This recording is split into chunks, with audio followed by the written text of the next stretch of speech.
Hi, I'm Syndia. If you like oil pastels, I have a bunch of oil pastel videos. I created a playlist. Everything you need is probably in there. You can check it out if you want to. Today I'm reviewing Crayola Oil Pastels. This set of Crayola 16 oil pastels was $5. So they're very, very inexpensive. Going into this, my expectations were very low. We all know that Crayola is meant for children to use. So I was expecting very poor quality. Full disclosure. So in swatching the set, I was very, very surprised at the pigment payoff and the overall quality of the material. I was expecting a lot of patchiness, a lot of problems in pigment, especially the lighter shades. To my surprise, most of these are pretty decently pigmented. It's obviously not overly pigmented. This set has its issues, we're gonna get into it, but overall the pigment payoff is surprising. If you look at the pink, for instance, that's one color that is very often difficult to get pigmented, and this one isn't so bad. Same with the light green and the purples.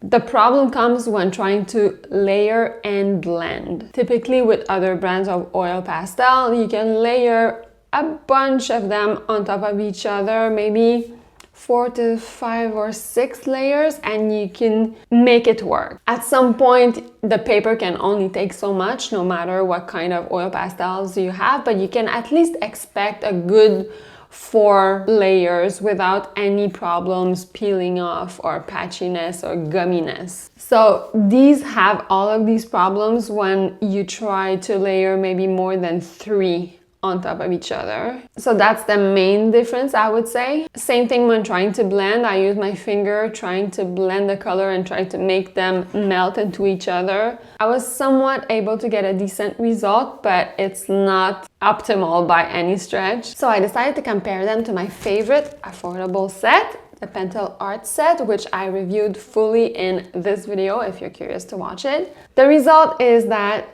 obviously the Pentel set is a lot more pigmented. You can layer the colors a lot easier, and you can layer a lot more, and you can also blend better. Overall though, the Crayola set is not that far off. Honestly, I was expecting the Crayola set to be very, very waxy, to be kind of on the dry side and be hard to just lay down on paper. So I was surprised to see that it wasn't the case. Pigment was good enough. You can actually layer, you can actually blend. It's just that it has a lot of limitations. The best point of these, in my opinion, is that they're non-toxic. So if you want to gift them to a very young artist, that's not a concern. As a matter of fact, I compare them to crayons because I just wanted to see the difference, and the difference is humongous.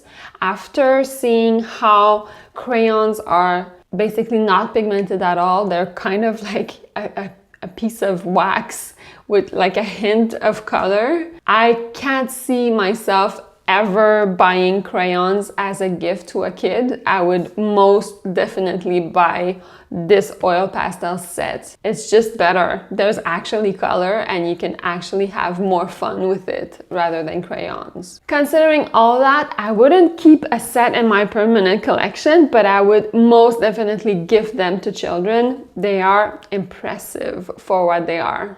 I was really curious, and now I know. If you want more inspiration, watch this next. Baby,